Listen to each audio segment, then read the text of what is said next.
From Hollywood, Barry Sullivan in The Unexpected. The Unexpected. The Unexpected. Life is filled with the unexpected, romantic, tragic, and mysterious endings to our most ordinary actions. Dreams come true, or dreams are shattered by sudden twists of fate in The Unexpected.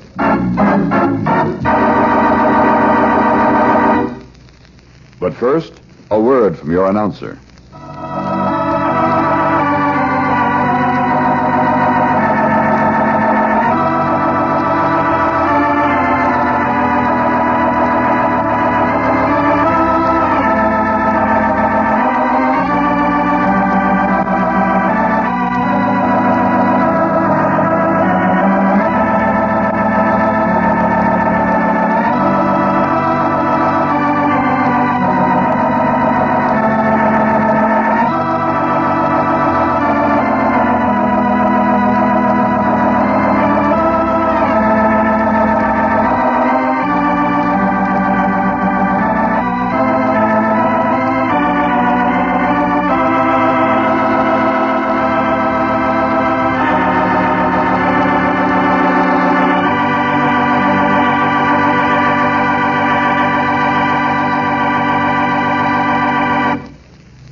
And now, Barry Sullivan, famous motion picture and stage star in Eavesdropper, a drama of the unexpected.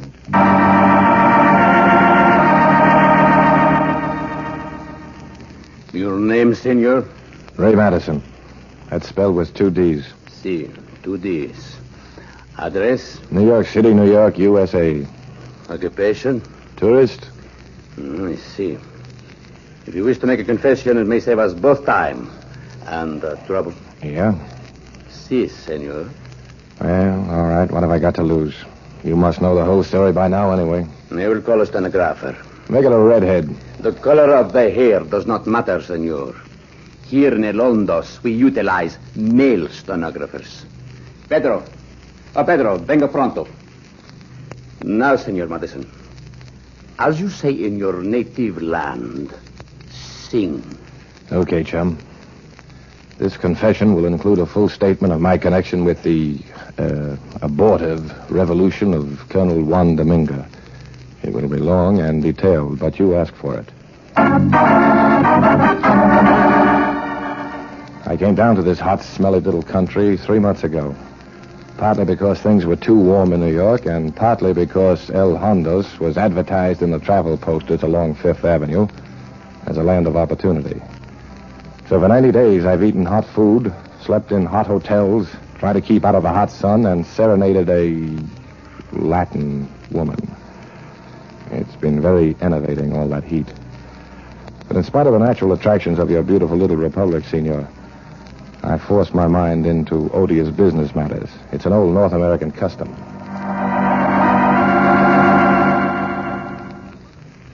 All right, now let's get this straight, Juan.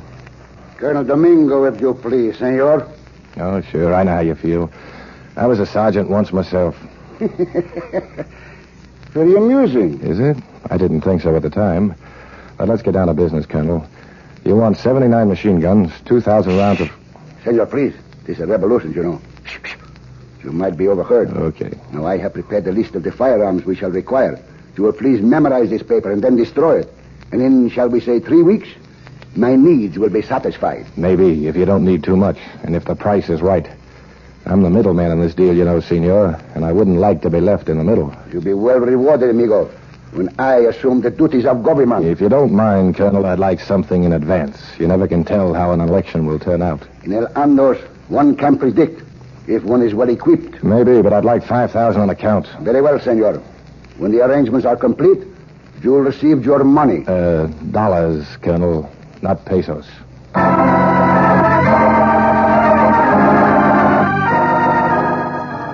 Domingo pulled his chest up out of his stomach, clicked his heels, bowed, and strode off down the street. The cluster of beggars at the far end of the square gave him a wide berth. Colonel Domingo wasn't likely to be voted the most popular man in El Hondos unless he had a 105-millimeter howitzer pointed at the ballot box. But he had friends. He wanted to influence people, and what was most important to me, possessed a very full cash box. 3 weeks later, I had contacted some specialists in the homeland. I always buy American. They agreed to forward a shipment of thunder sticks to be carefully mislabeled canned peaches. I anticipated prompt arrival aboard the SS Night Rose, which was scheduled to drop anchor in a sheltered cove belonging to the current president's current girlfriend. The lady in question, Dolores, was already anticipating a political upheaval and spent her spare time practicing the gentle art of waxing mustaches. So I was ready for my $5,000. Colonel Domingo was ready for his guns, the president's girlfriend was ready for a change of administration, and El Hondos was more than ready for a Grade 1, Class B revolution.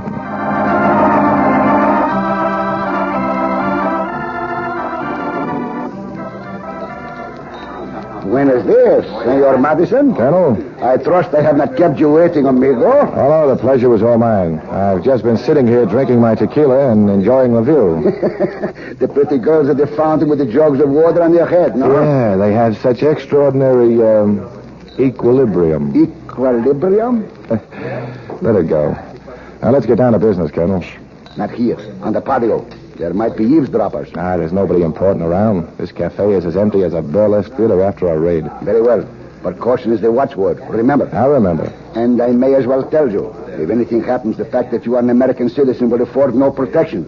The official police do not look for the passports until they are certain that a corpse is a corpse. Yeah, but in any case, I'd like to think that the body had $5,000 just for funeral expenses. The high cost of dying, you know? Please, not joke, senor. In my country, nobody jokes about $5,000. When the arrangements are complete, you will have the money. That's what I'm here to tell you. Everything's all set. The boat docks tomorrow evening. Here, I've got a telegram. Here, read it. But I do not understand. Peaches are machine guns. Apricots, there are rifles. Candied yams are ammunition, and the hominy grits are TNT. Oh, a code. Yeah, you catch on quick. Then tomorrow at midnight, we will move swiftly from Dolores' plantation to the capital, and the revolt will begin. And there'll be $5,000 for me, if you please. Very well. But, Senor Madison, you have a one-track mind. What was that? Look. Huh? What? Look, that beggar. He was sitting down there. He's running away. So what? But he heard us. Do you not understand? He heard everything. Okay, don't get excited. But he may go to the police. See, he's disappeared around the corner. If he should talk, I am ruined, my honor. Do you not realize what it means to lead an unsuccessful revolution? Is a personal disgrace. Well, that's life. Unless he is found and stops, our lives are in jeopardy, Senor Madison. That beggar must be prevented from reaching the government officials. I'll take your word for And it. if he isn't captured, I cannot pay you the $5,000. Well, for Pete's sakes, why didn't you say so in the first place? Stop worrying, Colonel. I'll find our eavesdropper, and the revolution can go off on schedule.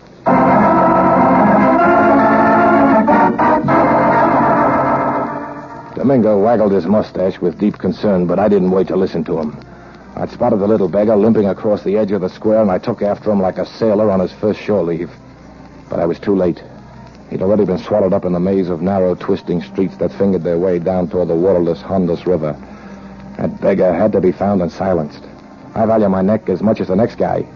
And although I hadn't informed Colonel Domingo, I realized if that little brown stool pigeon ever reached the police, my life was worth about as much as a duck in a shooting gallery. You see, I know that some of these boys take their revolutions kind of serious. In fact, dead serious. So I went in search of my prey. Felipe Roxas, the clerk at the Hotel del Granada, said he knew everybody in El Hondos, and I figured he could be of some help. Yeah, he knew everybody in El Hondos.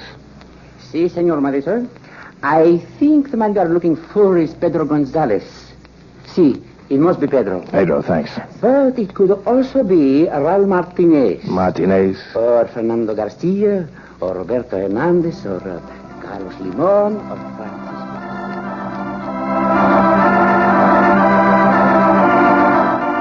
Felipe was no help. By now, Colonel Domingo and his hopes for revolution had wilted perceptibly. I decided our only chance was for me to wander the streets and turn our little brown friend up before he turned us in. My meanderings led me into every bar, greasy spoon, flop house, and dance pavilion in the capital. I discovered a total of 17 beggars who limped, who wore tan sombreros, had big ears and shifty eyes, but none exactly fitted the picture of the little man who overheard my conversation. And then number 18 did. It was just a few minutes ago when I spotted him. He was coming out of a large white building, his flat-nosed face wreathed in smiles and his sombrero cocked at a jaunty angle. I broke several records for the 100-yard dash as I crossed the street. He saw me, effected a miraculous cure for his limp, and spurted away like a frightened fawn. But I caught him. What do you want, senor? We don't do wrong. What senor wants? I took a stranglehold on the little guy's throat and was just applying leverage when a guy in uniform burst out of the entrance of the white building, flashing a large black old-fashioned revolver. What is going on here, senor? Not a thing, officer. Just doing my calisthenics. Finger exercises. Great for the muscle tone. Senor, this is unforgivable. Do you not know where you are? This is the police station. Senor, it is no proper place to commit a murder.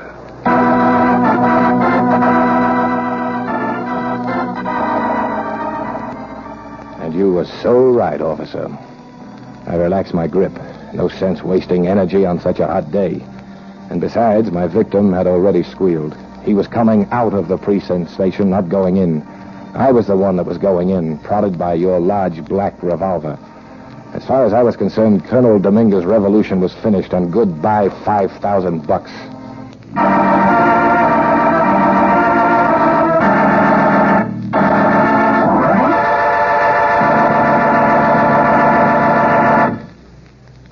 You think the story is over, don't you?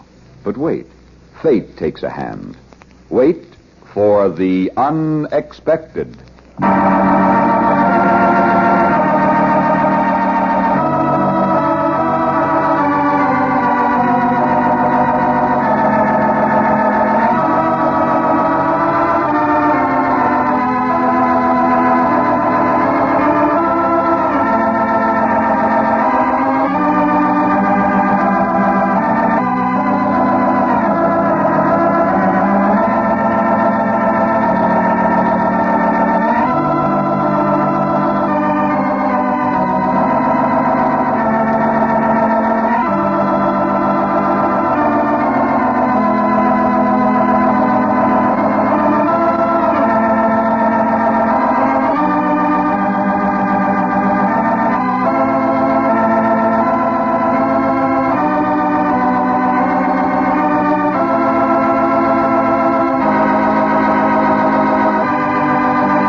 And now for the surprising conclusion of Eavesdropper, starring Barry Sullivan, a Hamilton Whitney production written by Robert Libet and Frank Burt and directed by Frank K. Danzig.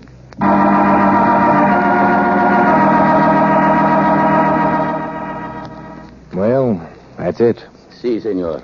So ends the shortest revolution in the history of El Hondos. You boys will, of course, be able to collect the canned goods when the Night Rose docks tonight.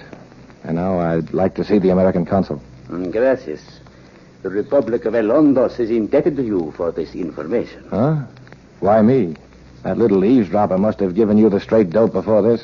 He told us nothing, senor. Nothing? Then what was he doing in the police station?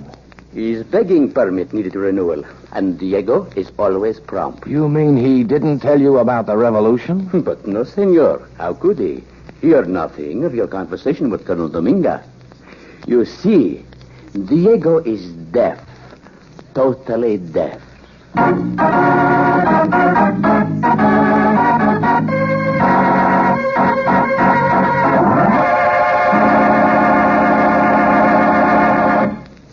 Eavesdropper starred Barry Sullivan.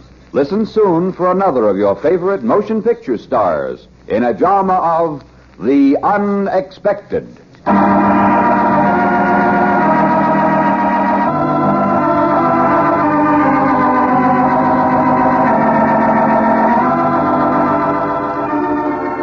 This program was transcribed in Hollywood.